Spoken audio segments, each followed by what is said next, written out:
Hey, everybody. Welcome to Office Hours for Oregon State University Permaculture Design Course Pro. It's Monday, November 29th, at least in the Pacific Hemisphere. So great to have everybody here. We're going to take a quick moment in the chat box and just pull out one thing that you took away from the course in the past 2 weeks. Could have been a piece of feedback, could have been a video, could have been an idea. Take a moment just to put down something that you're taking away from the course and what's delighting or exciting you about the course, and I'll do the same.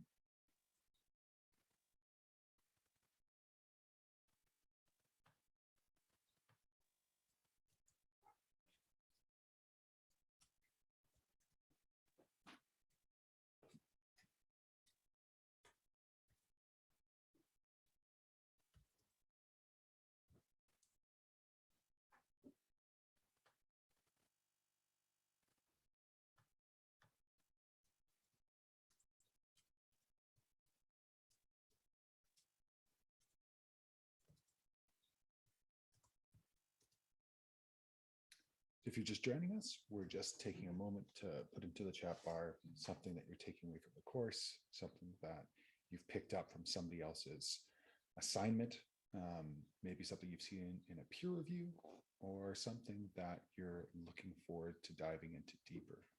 There's so many little rabbit holes when you get into permaculture. It's pretty remarkable how many there are. So there's something there, then I can put it down into the chat bar. So we've got a few coming in. Kim, getting the opportunity to rediscover my area through new lenses each week. Yeah, that's a great one. We talk a lot about the permaculture lens or the permaculture goggles, and when you go out, especially around water, it's really hard not to see not only so much of what is draining away. Brad Lancaster says that we're in the drain age and we need to move into the retain age. And it's remarkable to see where and how water moves. I don't know if Andrew's put it into this course, but there's a point in keyline design and keyline geometry where in a valley we go from convex to concave, and that point of inflection just after it is what we call the key point. And right there we have a fertile crescent. We've got a place where we'll usually see deciduous growth, either shrubs or deciduous trees. And once you start looking into landscapes and driving, it's or bicycling, it's remarkable to see. Lindsay, I've gained a lot of new perspectives and I found several opportunities I can't wait to implement on my own property. That's awesome. Nicole, I enjoyed learning about state and country policies for watershed management. Not something people usually say, but I love it. Once you get excited about policy, there's no end. If you can get excited about policy, you're good. Yeah, I remember reading the Water Sustainability Act for British Columbia and going, okay, this is a lot. And then when I finally understood the implications of it, changed the entire perspective. Crystal, I like how comprehensive the course is, even if it's a bit overwhelming at times. I love my site more and more with each new lens. Yeah, it's one of the things that I think Andrew says quite well in the course is that permaculture is a big wardrobe and it holds a lot of different industries and different fields and different studies. And so you can go quite deep. I know a couple of folks who've done an interdisciplinary master's degree at a college level, university level, and have just loved it because they've been able to pick so much out of every other department. Michael, I'm enjoying learning new techniques and ideas, feeling more in touch with the land and my surroundings. Oh, that's lovely. One of the practices I took on years ago was this idea of a sit spot, and especially in properties I'm working with, it's a spot or two, usually one, where I go and I just sit and I experience the property. And especially on this land, the land that I live on and help steward, I have a sit spot where I go and I sit and I just contemplate the property. It's amazing how many ideas and concepts and conversations come out of it. So I love that. Monica, I love to discover how to restore and catch water in my area. Amazing ideas out there. Yeah, exactly. And actually, there's a course coming up on regenerative living online, low-tech erosion controls with Neil Bertrando, who's also an instructor in this course, and Jeffrey Adams. Also, if you go to my YouTube account, I've got about a dozen case studies that they've shown, Monica, which I'm going to talk about a little bit more to answer your question today. But there are so many ways to slow and spread water. So great to have that conversation. Vanessa, I'm just going to find whoever just popped on. Mute them. Awesome. Where was Vanessa, having an excuse to create more garden areas. Seeing my site in the blank slate is, I have it's fun and can be overwhelming, but it's so fun. Yeah. Any excuse we can give you to garden more. That's awesome. All right, folks. Well, we're going to jump right into it. I've got one event to tell everybody about. It's a little pet project of mine that I've become more and more involved in food security over the last couple of years, to the point to where a colleague and I, an Indigenous Métis woman who's been an off-grid homesteader and farmer for many years, we've put together a very comprehensive 7-month-long course. Starts in February of 2022, goes till September. We walk you through the entire season, talking about food security, helping to build food security, understanding how much food your family needs, etc. But one of the things that we're doing is we've got this amazing event coming up next week where we're just doing a free intro to talk about, the quick and easy ways that you can jump into food security. So I'm going to find that and post that either in the course or on the notes, or if I can find it before the end of the course or end of the office hours here, we'll put it in. So just want to keep everybody in mind about that. And that, if you're wanting to mark it on your calendars, is actually tomorrow at 6 p.m. So if you're interested in learning more about food security from off-grid Indigenous homesteader and farmer Natalie Pepin and myself, we'll be going through that for about an hour and a half tomorrow. So should be good times. Okay, so let's get into the very first question here. First question is from Nicole, taking a look at her watershed.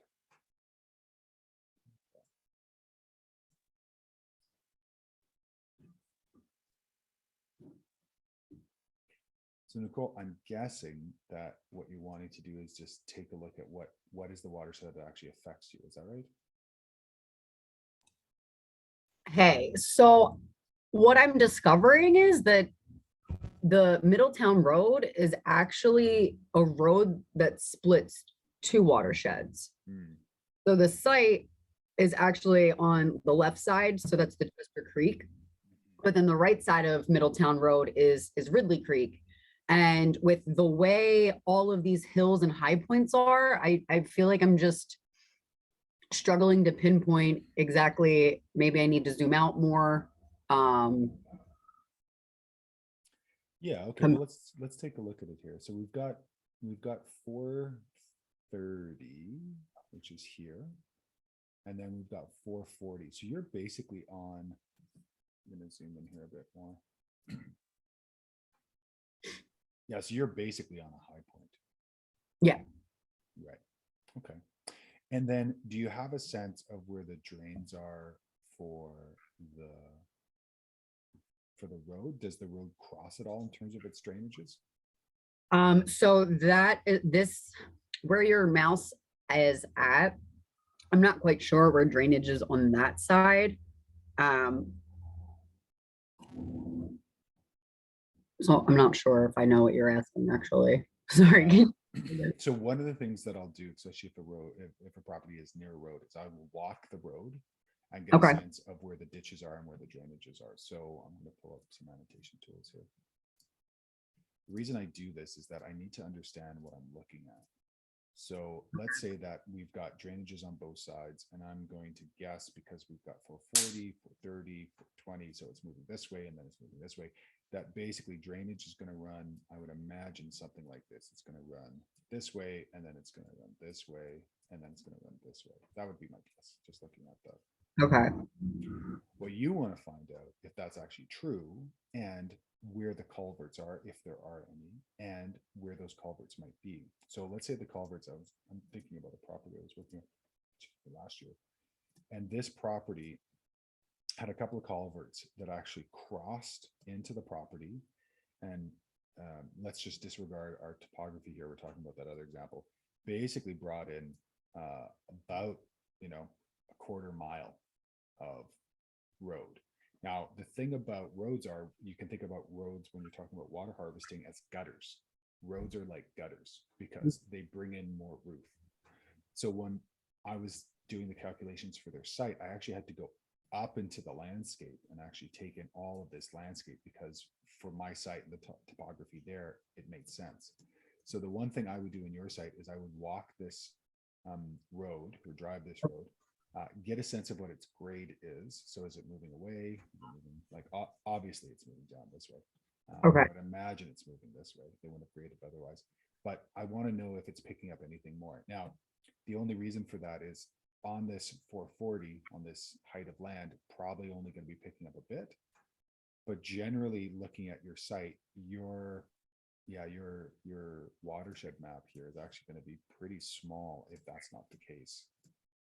So if the highway actually divides, oops, I have the ability to move things. I didn't know that.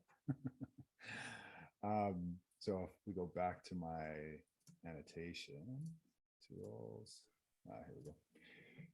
So because this is a high point, chances are this little valley here, we're going to be going off this way. We're going to be going off this way. We're going to be going off this way. So if this is, let's say right here is the height of land, then yeah, I might include that into your watershed. But for all intents and purposes, your external watershed is just going to be these little bits, these little heights of land above it. And again, that's interpolation because I don't know what's above the 440 line. This is why contours are not reality. Contours are just a thin slice of information. But I would say, if this is where it is, I would just put it a little bit above here and a little bit above here. And then of course, all of this material or all of this area is going to be your map. And so for going down like the highway, I can't really walk it, but should I just kind of be making like visual notes of like where I find large drainage, stormwater and stuff, and kind of manipulate it that way? Yeah. So step one would be get a sense of what is the height of land and what is the drain. So if you're driving it, you'll get a sense if you're rising or falling. And I imagine it'll rise and fall to this point. Yeah. Well, if we're going, I guess that's west on 352. There is a hill just like down the way a little bit more. Okay. And then the other way is pretty flat for a while, but then the road itself, it does move with the terrain. Right. So, yeah. So I would get a sense of that first. And then if it's just a straight shot away, or if there's culverts and if the culverts are coming over, and then which way those drainages are, that would be the only thing that in my mind would change your watershed map. Okay. Also, and this may be because I'm colorblind a little, but did you use purple for bodies of water? I did. Okay. I would switch that to blue. Okay. Yeah. Yeah. Any other questions to do with your watershed? No, that's it. Okay. Awesome. Thanks. Yeah. Oh, interesting. Somebody's saying I'm soft. Are we getting that on the other end? It's me. I don't know if it is for other people. I just keep turning you up and then down when other people are talking. Okay. If I put this closer, is it better? That's better. Yeah. Thanks. Okay. Yeah. This is a new headset. So. Okay. Cool. And it is Pacific time, Crystal. Do I have a link to the event? I will try and find it before the end of our call today. So let's get rid of the chat. Let's go over to this. There we go. Great. I'm going to try and do this whole timestamp thing again. Lindsay, I'm having trouble figuring out what the effect of a major rainstorm event would be on my site. The client has never lived there before. I have a shallow creek on the south of the property. I'm not sure how to determine how much would overflow. Get to the house on the property. I found the top of the creek. It comes from far away, and the top of the topography is quite flat with a very low drop in elevation. Yeah, okay. So I wanted to jump into this a little. So couple thing here, Lindsay, we're at a place right now in the course where you currently don't have all the information necessary to make a decision about the earthwork. There's two reasons for that. Number one, we haven't done a watershed analysis, and number two, we haven't done a soil analysis. So soil has the ability to absorb a certain amount of rain. This is what we call a runoff coefficient. So when we take a look at coefficients, and I actually just put this back into the slide, for some reason this got deleted when there was an edit. So if everyone goes back to the master slide, I'll just, oh, I don't think I put it up. Hold up. Let me grab it again. There we go. So if everyone goes back down to the watershed analysis slide, which is something like 100. Before 75, yeah, 75. There's a link here to a runoff coefficient table. And the reason why I brought it back in is I want to give everyone just an easier time of doing this. There's been a couple of people who've been editing the materials for templates. So what you want to do is you want to get a sense of what is the material you're working with. So in terms of lawns, cultivated rows, this is where I would take probably your soil runoff coefficient, Lindsay. I would take it from these rows and get a sense first and foremost is if it's heavy soil, they're saying that's meaning is it clay soil or is it sandy, which is sandy or silt. And then that roughly gives you what your runoff coefficient will be. So what that means is if on a meter by meter, and I apologize for my imperial students, I work solely in metric when it comes to rainwater harvesting because it's much easier. So if we have a meter by a meter square, so if this is 1 meter by 1 meter, so 1 meter by 1 meter, we have 1 meter squared. And if we get 1 millimeter of rain, what we'll end up with is 1 liter of water. This is another reason why I like using metric, because this is a very easy calculation. So if we get 1 liter of water that rains down on this 1 meter squared, and let's say we have a coefficient of 0.2 or 0.3, which, totally bare ground, you're probably looking closer to 0.4, 0.5. So let's call it 0.4, 0.5. So basically we take that liter, we would times it by that coefficient, and we would end up with 400 milliliters of rain would actually come off of that landscape. That wouldn't be absorbed, that wouldn't be evapotranspirated, and you'd have that amount of water to work with. Now, why did I go through all of this when you asked me about having a problem trying to understand how much of that overflow is? Because if you don't live on site, and if you're not looking at the site, and if you're not experiencing the site during the rain, which is the gold standard when it comes to rainwater harvesting, to be on a site when it's either raining, when it's during spring freshet, for those of us that get snow, or if you're in it during a monsoon type season. And the reason for that is we will actually want to see the water moving on the landscape. And there's further ways to judge stream flow rate and all the rest of it. But without that information, you're going purely from data. And we always want to ground truth everything we have. We always want to be on site and actually see what we're seeing. Everything we collect in data is just a beginning point. So what I would do in your situation is, first and foremost, understand your soil type. Is it clay? Is it sand? Is it silt? And I don't know if you've done the soil test yet, but those are coming up. See if there's a Saskatchewan soil survey. I know in British Columbia, we've got the BC Soil Sift survey, which allows us to take in the soil. In the States, there's the NRCS and the NOAA data, which is phenomenal. But take a look in Saskatchewan, see if you can find soil data. That'll give you a sense of what the soil is. And then what I would look at is as Nicole brought up, is getting excited about reading legislation about water. I would take a look at what your water regulations are. Do you know if this is a named creek or if this is just a unnamed creek?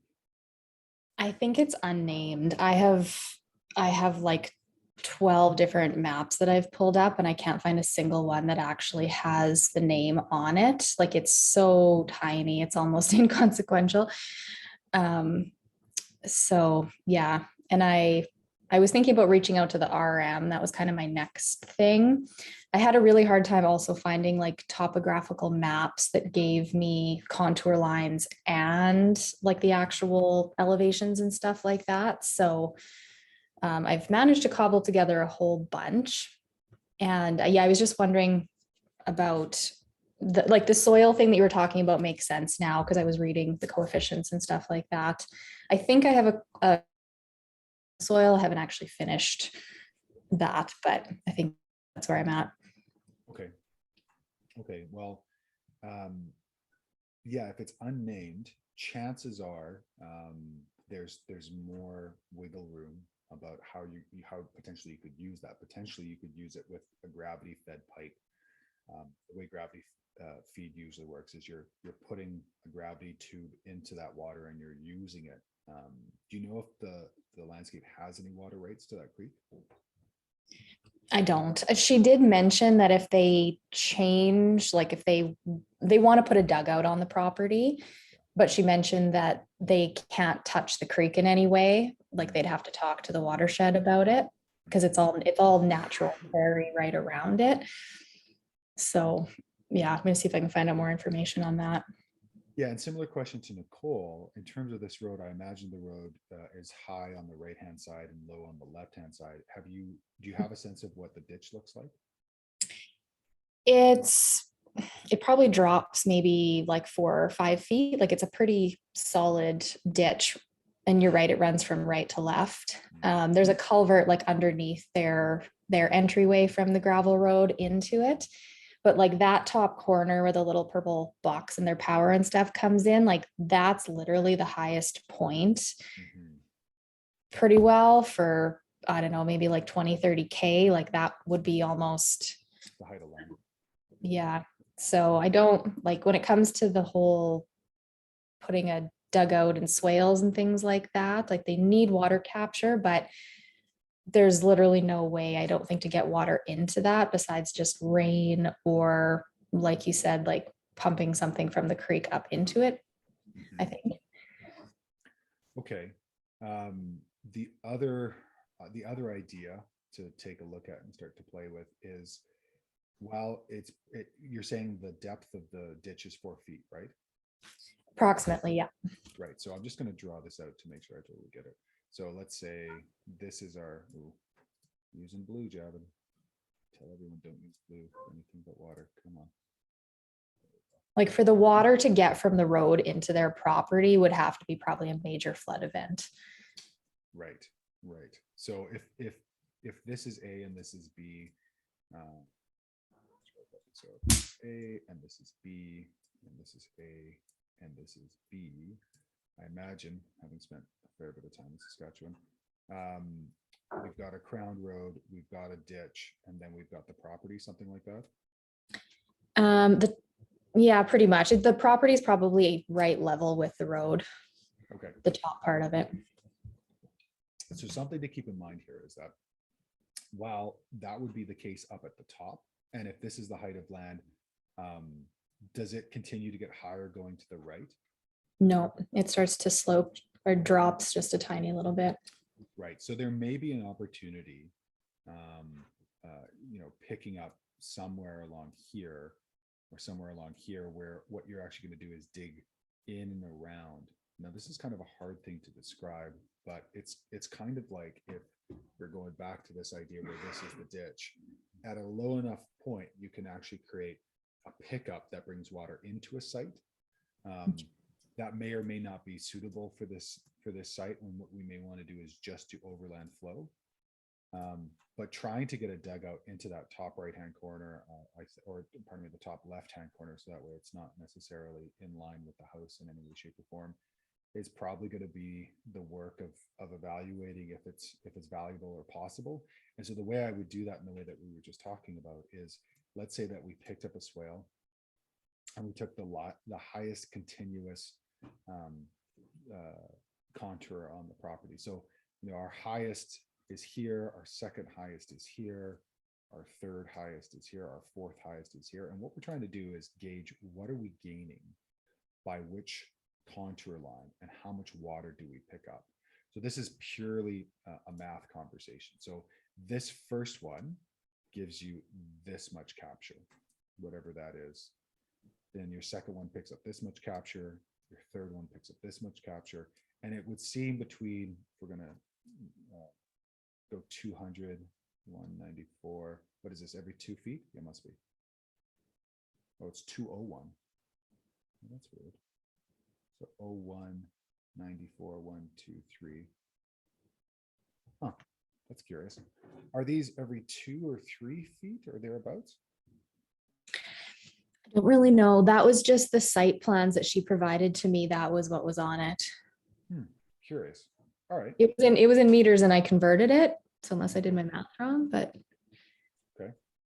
Well, either way, what we want to do is we actually want to run the numbers on this. So you'll have a couple of different scenarios. You'll have like scenario 1, scenario 2, scenario 3, scenario 4.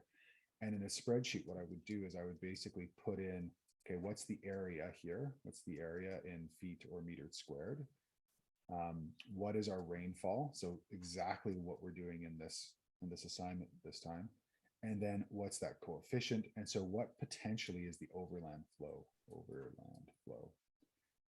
From there, you'll get a sense of how much volume you have. And from there, you can get a sense of what the size of your dugout's going to be. What's the light brown here? Is this road? yeah, they decided that they wanted to have another road on the base map. And so I had to overlay it in what was already there. It's slightly different color, but it's pretty much part of the main road in. And then what's this gray square? That is potentially where their gray water field is going to be. Oh, it's going to be. Okay. Yeah. That's a big run to throw your gray water all the way over there.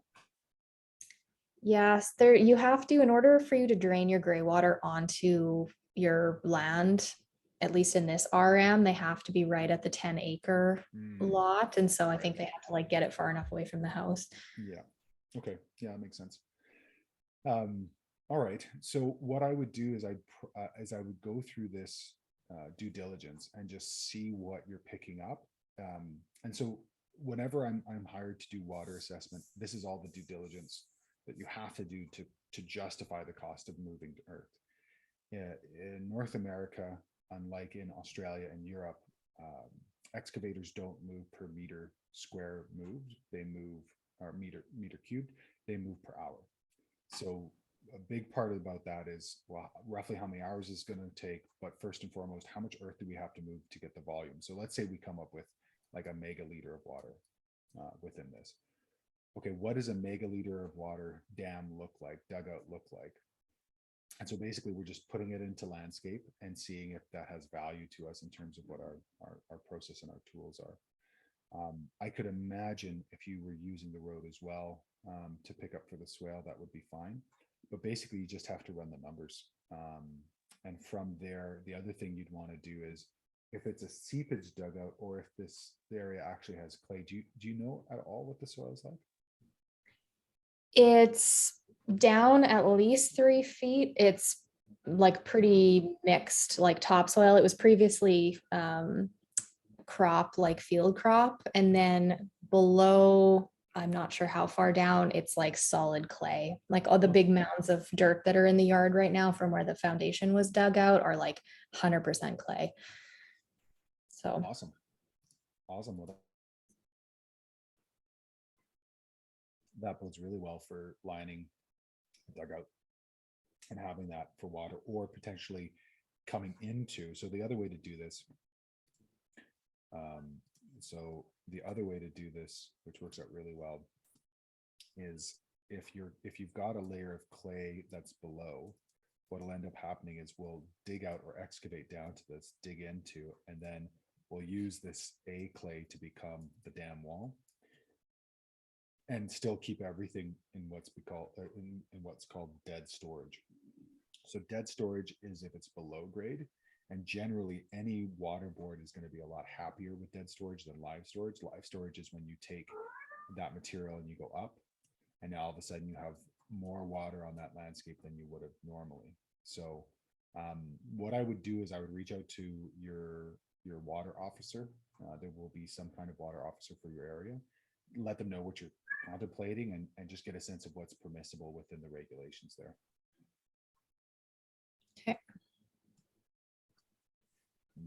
another question. Yeah, figure out about the creek and figure out from them as well what you can do with that creek. Consistent runoff, I'm not sure that they do. Yeah, so this is the other piece. I think we just talked about this. So take a look at the runoff coefficients, see what works for that site, run the numbers on it and see what you have for runoff. In the road to divide the shelter belt. Yeah, same thing. So you just have to run the numbers on it. Don't have any eaves or downspouts in the house yet, and the house is elaborate. So basically, the simpler the gutter system is, the better off it is. The cool thing is that you're at a point now with these folks that you can actually influence that. So what I would do is getting a sense of your design site and where's the kitchen, where's the front entrance, where's potentially the gardens that are going to be here. I would size the gardens to run completely off of rainwater, only because you're already so tight on water. So I would try and I would try and do it that way. Normally what we'll do, I worked in exteriors for a while, so we used to do a lot of fascia and soffit and gutters and all the rest of it. What you can do is just kind of get a sense of what these areas are. So I would imagine if you were getting somebody in to do your gutters, you'd probably end up with something like this, something like this, and then probably this front would all be together. So you usually have like 1, 2, 3, or 4 zones, and where then you place those downspouts, you could then pick them up and use them for gardens. So I would run my calculations on the garden. Gardens we're looking at about 1 inch a week in terms of rainwater. And in Saskatchewan, I would imagine instead of imagining, let's go back to your water. Is it distributed throughout the year? Or is it higher in sometimes versus the other? I think it's June, July, August where we're supposed to get the most of our rainfall.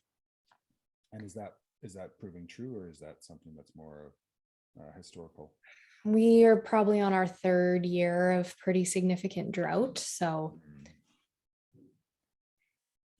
yeah, so you do get your precip mostly in the May, June, and July.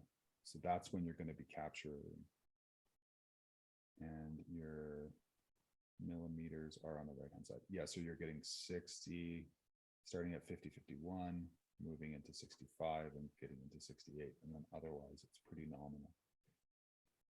Yeah, so what I would do is I would size the gardens upon what I can capture from the roof in the summer and the snow in the winter, and then place them accordingly to where downspouts made the most sense. I might even reach out to somebody who's running gutters in the area and just say, hey, here's my, I'm doing this project, here's my roof line. What would be the cheapest, easiest way to run gutters here? And where would you grade the gutters, and where would you place the downspouts? Because that'll give you the information you're looking for.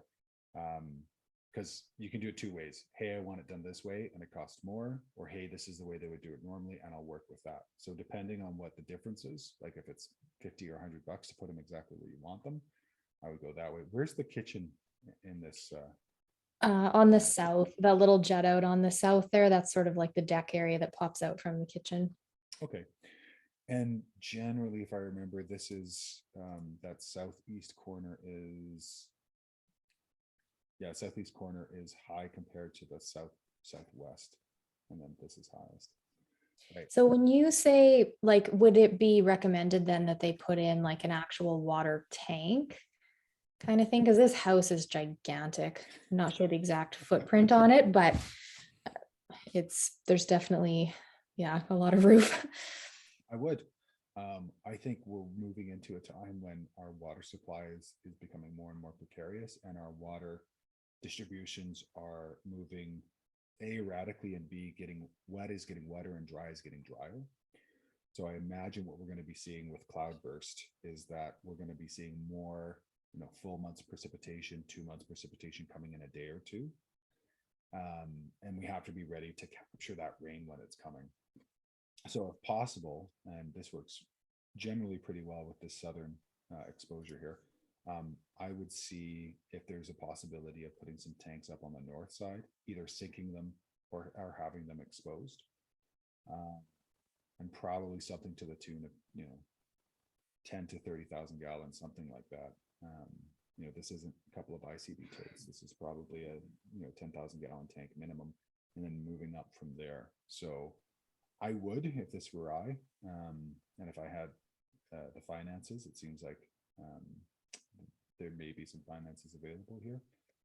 I would put in rainwater tanks just to make sure I had them, unless you were able to connect with irrigation or water rights from the creek. But it sounds like from what the client's saying, that's not the case. Yeah, it sounded like they wanted to be able to irrigate from their dugout. Mm-hmm. That was their original plan anyways. Yeah. And then what were their ideas about how they were thinking they were going to fill that dugout? I don't really know. They had no idea on where it was going to go. They were hoping that I could help them with the placement of it. So fair enough. yeah. So I think a couple things for me, if I was in this position, I would want to know more about the water rights for that creek. If they came with the land, if they could be accessed through the land, if they're grandfathered into other sites, and you can purchase some of those rights off of the other sites. Sometimes, I don't know if it's in Saskatchewan, but in Alberta, they moved to a water licensing situation where you can actually buy and sell water rights. And in their situation, with the amount that they're trying to irrigate, because they're just irrigating right now off of a big tanker that they bring in. Is that right? Do I remember that right? Yeah, the family dugout across the road, they're basically filling up a tank and then bringing it over and then watering their trees in sort of sections by doing that. Yeah. Okay. So yeah, first and foremost, what are the potential for water rates coming off that creek? Take a look at the Water Sustainability Act. See if capturing water overland is actually permissible within the act. There's a couple of acts across Canada and in the States that it's not permissible, which then begs the question, are you going to be fortifying civil courage and doing what you think is right as opposed to doing what is legal, which is every client's decision. They can do what they want. But for us, in terms of the work we do, we have to give them the options and tell them what is legal, and clients get to make their own choices. But it's important to give them the full scope of it. Okay. The other thing, and I think we talked about this before, at least in some of my feedback, I would do a full title bar and put your material in here and probably shrink this a little bit and maybe cut off a bit of your road, just so that way we've got a full title bar on the bottom. But you can, of course, ignore that completely. Totally up to you. Okay. Check in. Flow over contour lines. I want to say here. So one of the things that's really important to keep in mind, and if you haven't watched the video, water flows to right angle to contour, I suggest everybody take a moment to do it this week, is water flows at right angle to contour. So the one thing we know for certain when we're looking at contours is that water flows at right angle to contour, but that's all we know. Besides that, we don't really know what's happening in between those areas. And I lost the ability to click on this now. Oh, zoom in more than that.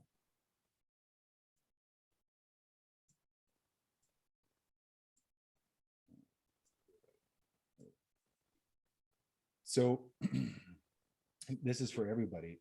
Make sure when you're putting your flow lines, unless you know for certain what's happening in these areas, that you're only putting your flow lines over top of the contours, because that's really all we know. And I'm going to change some settings here so this is a bit bigger. The only thing we know for certain is that this water is flowing at right angle to the contour, so we can augment over the contour line and show that water flow. But what happens in between here, unless you've actively walked it and you've seen water flow, and you don't know. So this is just a piece for everyone to pick up, that we really want to keep our minds clear that we only know what's going on over these lines.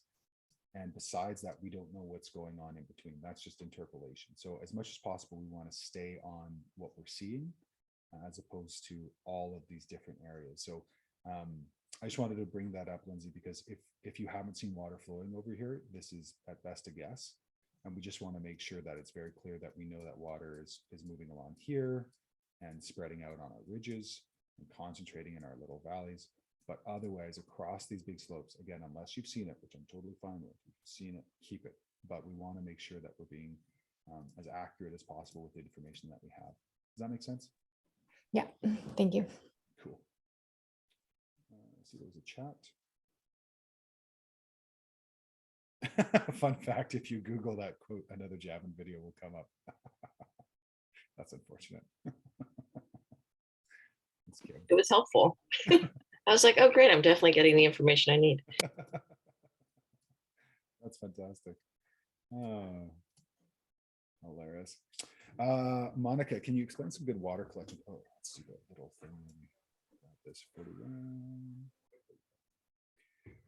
Can you explain some good water collection techniques for Mediterranean climate? 5 months of rain, 7 months of drought. Yeah. So by and large, what we're going to try and do is have some kind of water impoundment, or we're trying to have active water harvesting in tank. And for both of those situations, we need roof, quote unquote roof. Sometimes it's roof on a house, or sometimes it's roof in landscape. If it's roof on a house, there's grades of materials that are better for water collection than others. A living roof is the best because it has inherent to itself self filtration. And anybody who's interested in taking a look at a really phenomenal site run by friends and colleagues of mine, just put it in the chat bar. It's eco-sense.ca. It's the first 2-story cob load-bearing building that was built in North America.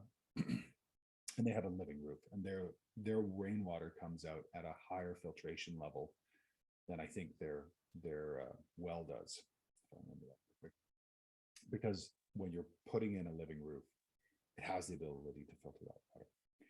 If you're not working with that, next is steel. So a galvanized roof, or a painted roof, or a metal roof of some way, shape, or form. Next after that, or at the same level, is clay or slate tiles. After that, we get into asphalt. Now, asphalt, as far as we can see from the science, at about 4 or 5 years, the asphalt has off-gassed, and anything that could potentially come into our water that would be problematic has off-gassed. And what the science says is that it's basically the same as being a metal roof. There's a part of my brain that has a problem with that, but I go with the science, and so we work with that. And what we'll normally do is what's called a first flush diverter. And that first flush diverter allows to take the first flush of whatever's accumulated on that roof in between the last time it rained and this time. So that's pollen, that's animal feces, that's potentially particulate matter or heavy metals that are coming out of rain or out of distribution clouds, and captures that first flush. That there's a whole process of sizing those first flush diverters and all the rest of it. And then we're capturing into our rain tank. A really great book that was put out, three of my favorite rainwater harvesting books is, first and foremost, Rainwater Harvesting for the Mechanically Challenged. If you've ever thought rainwater harvesting seems frustrating, it was the first book I was introduced to, and it's phenomenal. It just goes step by step and treated me as the uneducated person I was.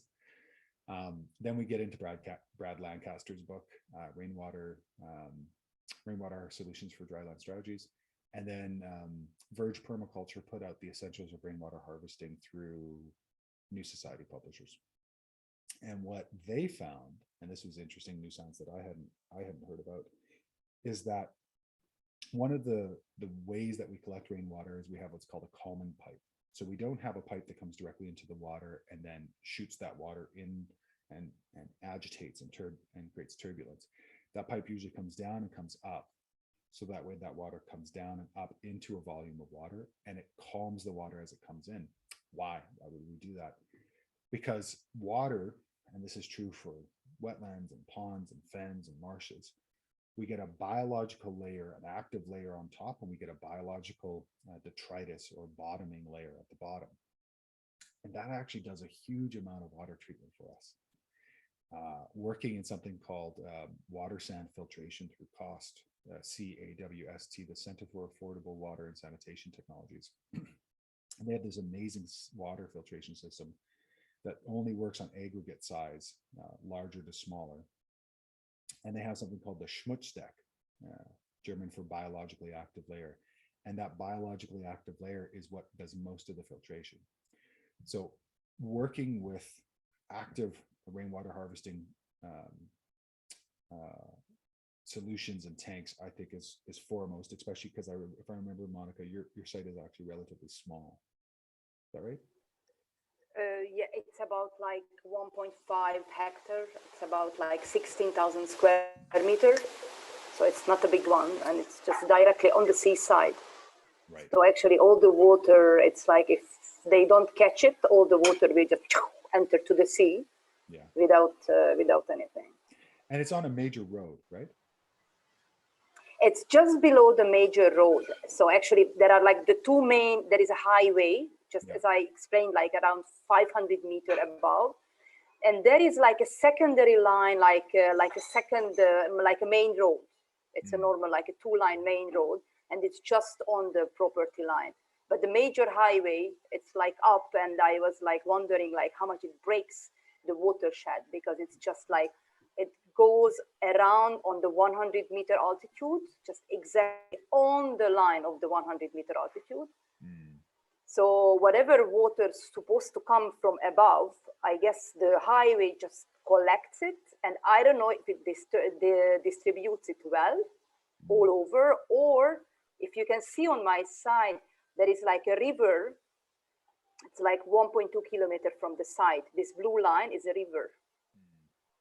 So maybe actually all the water which is collected on the highway just enters back to the river on that side. Which is like, I feel like when I was checking on the Google map, and then when I was going back in history, and I was trying to check like if they have any images from winter time, and just to see the greenery. And I could see that side around the river, it's always much greener, and the site where I have, it looks much drier. So I feel like there is kind of like a more dry area because the water is being taken away. Yeah, that makes good sense, because when we're looking at this, we've got these little valleys here, and so looking at this valley would have to come out, generally like this.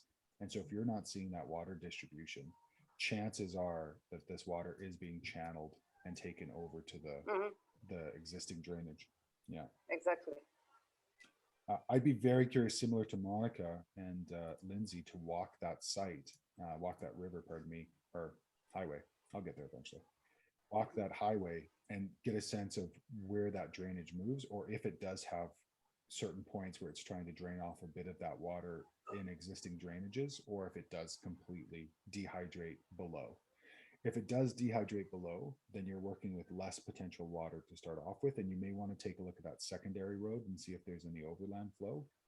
If not, similarly, what you'll want to do is take the highest contour of that landscape and start to run numbers if it makes sense to put in some kind of in-ground storage. But I imagine being so close to the water, you're probably pretty sandy in terms of your soil. Yeah, actually what happened that they haven't kept the original soil. They were bringing soil from outside. It was too rocky. So it was so shallow, the soil layer. So they got some soil from outside, which is not the real one from the site. And it's kind of like a sandy clay. Right. So, but at least now they have at like 30, 40 centimeter of like productive layer, not like before. Okay. So yeah, in ground may not be useful at all, because you'll probably have to bring in too much material to actually line a pond. But working with either lined pathways that are lined with organic matter, so that way they become little sponges. This is something we'll do on smaller scale properties, where we'll dig out pathways and then we'll line them with wood chips or something like that. So that way we actually start to build some water holding capacity. Because if you only have 30 to 40 inches and then everything else is quite porous, the name of the game is to build soil. Like you'll have to build more soil at deeper depths.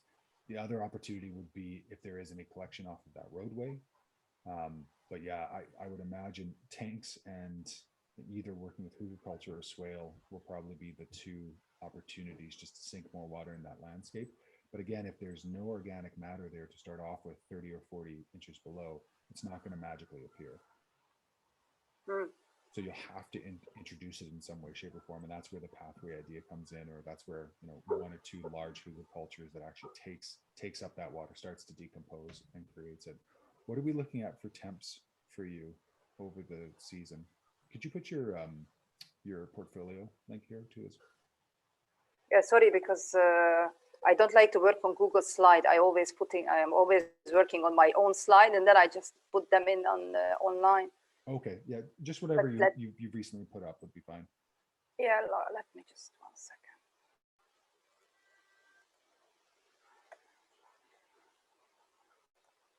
And Jonas, just looking ahead, if you could link your portfolio as well, just so we can jump into it.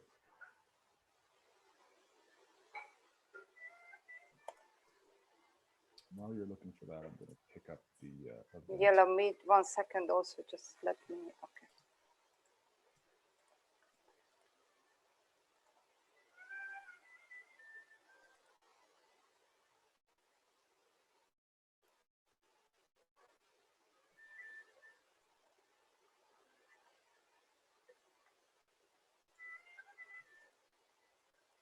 I just put my link to my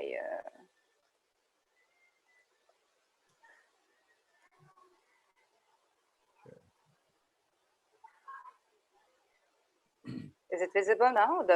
Does it show my link? Yeah, let me pull it up.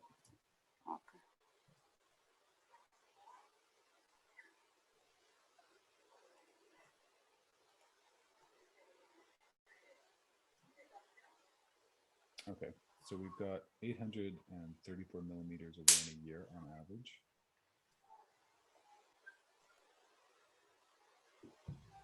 And let's take a look at the climate survey. And that's distributed predominantly in January and December, and almost nothing starting in May, all the way to September. Base map here. Okay, so here's a secondary roadway.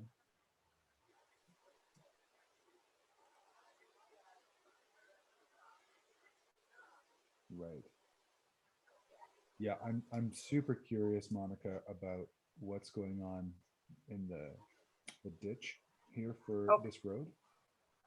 Because basically we've got this main roadway that comes in, and then mostly production is on the faces are blocking it on the north side.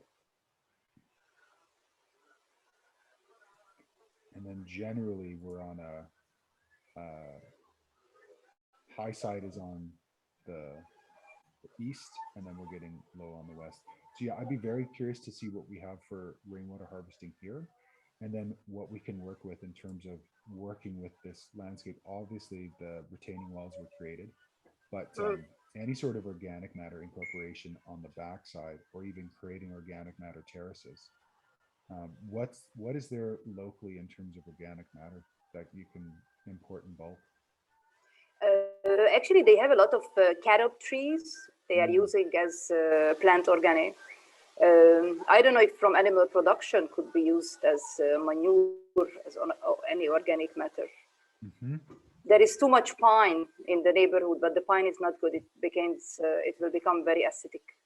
Yeah, fair enough. And usually in terms of integrating into landscape, you'll want to decompose it first. So if you're doing a fresh cut and bringing it in, it tends to become allelopathic. So maybe it could be made some olive leftover from the olive oil production could be maybe good.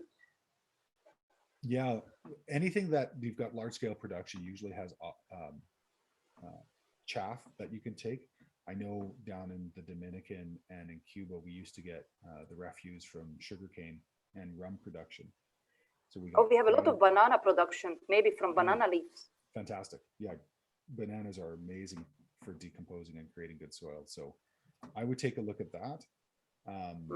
And generally working with contour, because you'll want to hold everything on contour. Basically, you have to think of it this way. The water that comes at the top, you never want it to get at the bottom. So if it's by terraces or swales or hygge culture or small little ephemeral holdings, I wouldn't call them ponds, but little holdings that create a little bit of wet zone. And then as much as possible, working with either lasagna gardening or some way to layer material and bring it in. And then the last thing was, I just wanted to check the buildings here again. There is no building yet. 0. Okay. They have like 0. Okay. So There is a future building, but it's not that's even down in the bottom, right? exactly. Yeah. Okay. So that's not going to be super helpful. But anything we can hold water on at the top. So just let the contours be your guide, and every single drop down, try and see how you can hold that water on the landscape. So, mulched pathways, working with large scale horticulture, working with swales. Basically, every single drop of water that falls on this land will want to sink. And then secondarily, we'll want to work with as much as possible deciduous canopy cover. So that way the heat that you receive during the summer doesn't then evapotranspirate all the water out as well. Mm. What do you have for fast growing pioneer trees? Sorry? What kind of fast growing pioneer trees work well in your area? Fast growing. There is a lot of eucalyptus, but it's not so healthy for the water. It just takes all the water. Down here on the side, we don't have any deciduous trees. Most of them are evergreen. Mm. Okay. But not the conifer evergreen, the broadleaf evergreen, like the carob tree or magnolias all over, eucalyptus are all over. We have a lot of ficuses, all the ficuses, the benjaminas and the elasticas. So. Okay. Yeah, so I would start taking a look at. I would again create a list of all of my trees. What is the water requirements for those trees? Which ones are on the low end? What are fast growing and create canopy quickly? I would take a look at the natural capital plant database. Access is on, I think, assignment 17 or 19. Start getting a sense of what grows well and what's native and grows well, and potentially what's native grows well and is nitrogen fixing. So normally in temperate climates, I'm working with things like alder because they grow relatively quickly and they're nitrogen fixers. But here I would be taking a look at something like, Carigana or Kai apple. I think both could have good capacity to grow quickly and produce some shade. Okay, I'm going to check it. Thank you. Yeah, you're most welcome.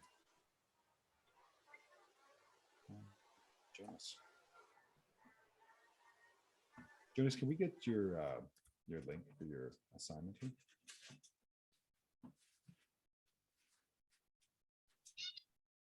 Yeah, hi. Hi. You want me to share screen? Nope, just if you can copy and paste your assignment link here, that'd be great. Oh, okay. Okay.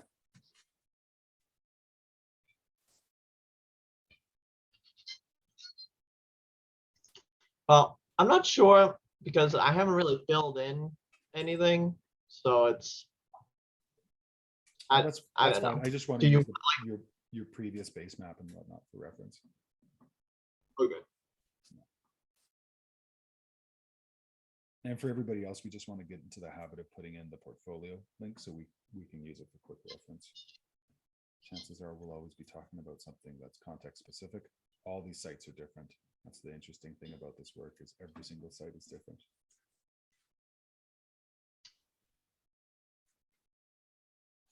I don't know if anybody's been following the floods here in British Columbia, but we had a major rain event a week ago, and we're having another one right now, where the majority of, well, almost all the roads that were feeding Vancouver, which is one of the biggest cities in Canada, were completely washed out. So the roads were removed. What's really interesting about this from our perspective is that you've removed the vegetative sponge above all of these landscapes. So you remove them through logging, you remove them further through forest fires and fire suppression. And then all of a sudden you get these major rain events, these cloud bursts and these atmospheric rivers that are channeling all this water into a place that normally wouldn't get that much. And it's just fascinating and terrifying to watch at the same time. I've had a lot of friends completely lose their farms, 4, 5, 6 acres of land gone because the rivers have taken it out. So food for thought as we start jumping into what climate chaos means for all of us. Not sure what you wanted, but yeah, I just want to kind of get the aerial. Yeah. Okay, so we're, just give everyone a sense where we're at. We're on the eastern coast of, northeastern coast of US. And as we get in tight, your brother's place is really quite close to the water.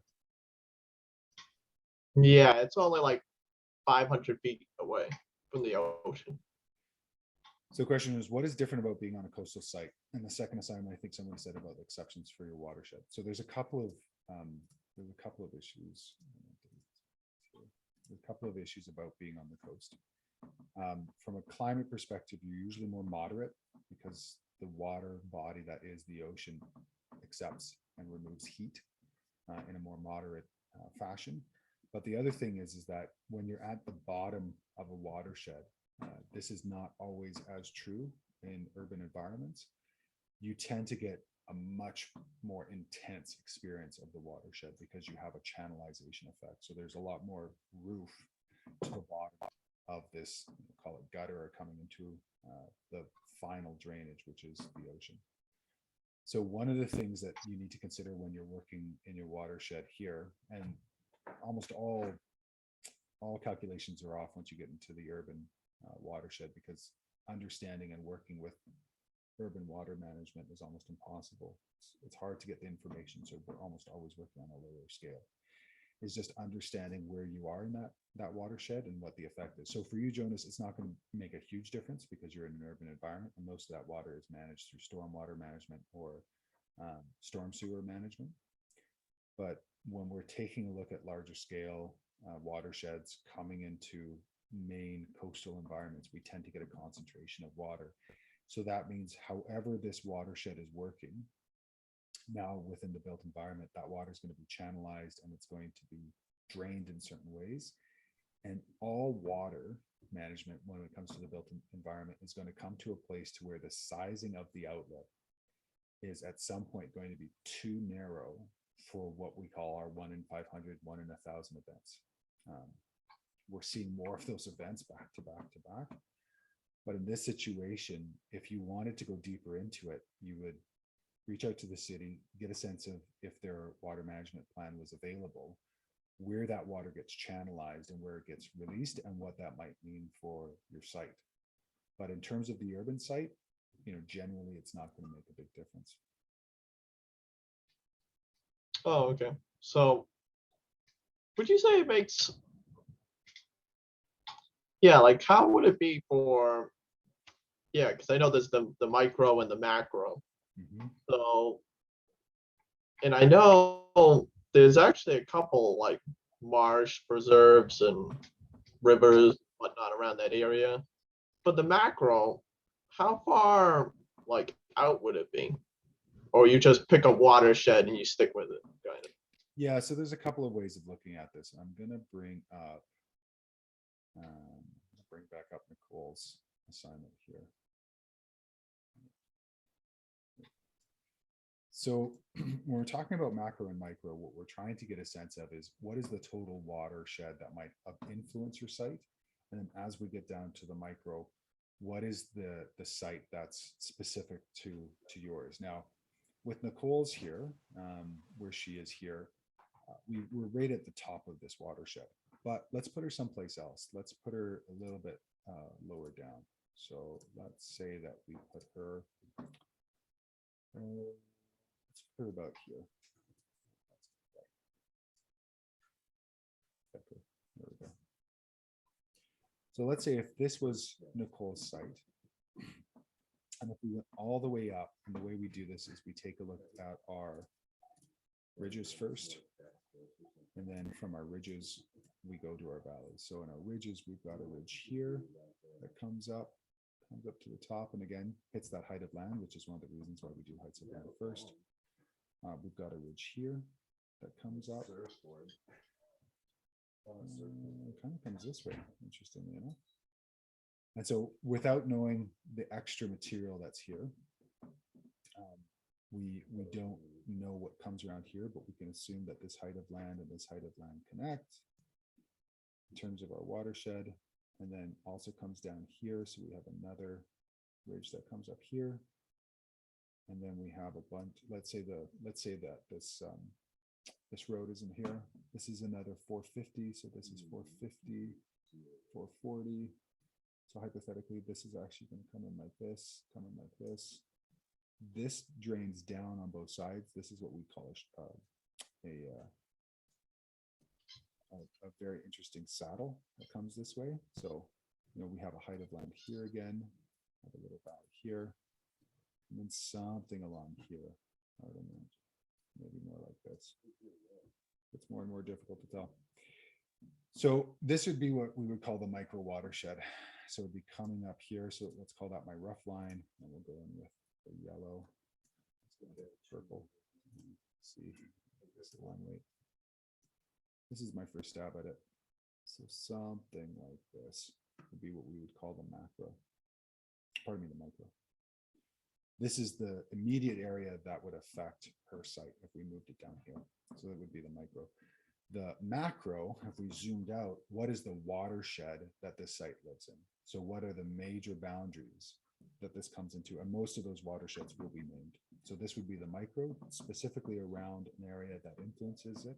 And then the macro would be the larger watershed that she's in. Does that make sense? Yeah, I see what you mean. Like the micro would be, say, the urban neighborhood, and then the macro would be like the rivers and drainage patterns of the city overall. Exactly. Exactly. So in your site, and I go into this pretty well in the assignment, however these roads are graded, they may run by your house or your design site. And so you may take a little bit of that and say, okay, that's actually involved in my watershed. So let's say it comes, and so you may come in like this, and this might actually be the whole watershed because there's a little bit of water that comes off of it. And because it's the urban environment, unless you understand all of the grading and all of the built infrastructure, it'll be very difficult for you to know anything bigger than that. I completely and utterly support you in going through the bureaucratic nightmare, which is trying to get information out of a city. But if you can't get that information, just use your eyes and take what you can see. Yeah, because it is kind of like an island there in the street. Definitely. And only the water. So like only the water flowing around that island would be the micro watershed. Exactly. Yeah. Okay. Thank you. Yeah, you're welcome. All right, folks, I'm going to try and find this event quickly before I go. And if I can't, I will send everybody an email about it.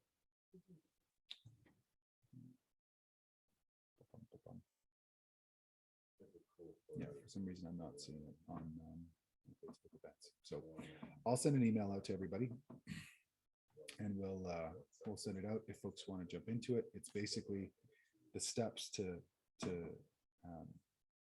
jump into food security.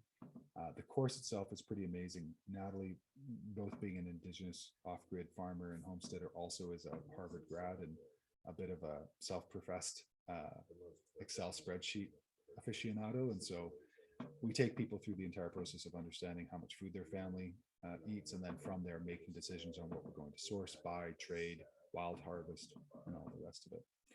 You got to think in the big scope, permaculture is a way of looking at any aspect, any project, any conversation, and having the most holistic conversation. And then underneath that, there's a bunch of tools and techniques and processes. The other two courses, if folks are interested, is we've got a low-tech erosion control. If you go to regenerativliving.online, we've got a really cool course about low-tech erosion control, which we're really excited about. We're working with Neil and Jeff, and they just do amazing work. If you haven't taken a look at their case study videos online, they're so good. There's the erosion control one. And then the other one that's just launching is hedgerows. So if you're keen on hedgerows, if it's something you want to dive into deeper, there's that. And then I'm just going to pull up YouTube and grab one of the first ones. There's an amazing process that I learned from Neil called vertical straw mulching, and it's brilliant. So in places that are hyper arid, where you want to hold back water, but you don't have a lot of materials, a lot of time, etc. You can do what's called vertical fish scale straw mulch. And what's so amazing about this is that you have the ability to take a very simple material, straw flakes coming from straw bales, open up a crack in the soil, put in vertical mulch, close it, and in a very short amount of time, you get what's called soil recruitment.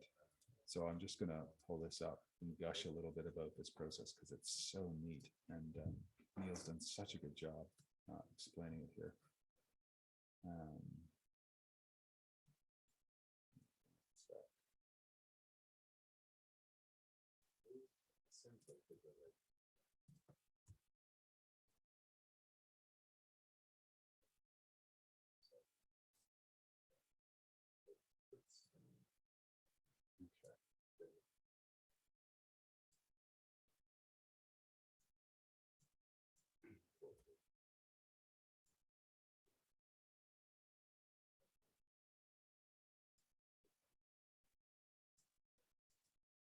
Okay, it's telling me screen sharing has failed to start. Let's try this again. There we go. So one of the interesting things about this process is that it's so simple to do. I think this slide really shows it. Basically, all we're doing is opening up a small crack in the soil, putting in a small sheaf of straw, and that straw can actually regenerate itself. And you can see these beautiful little areas that have already started to regenerate. If the course isn't of interest to you, I highly recommend even looking through the case studies. We've got about 12 or 13 here, but it's just a great another tool to have in your toolbox.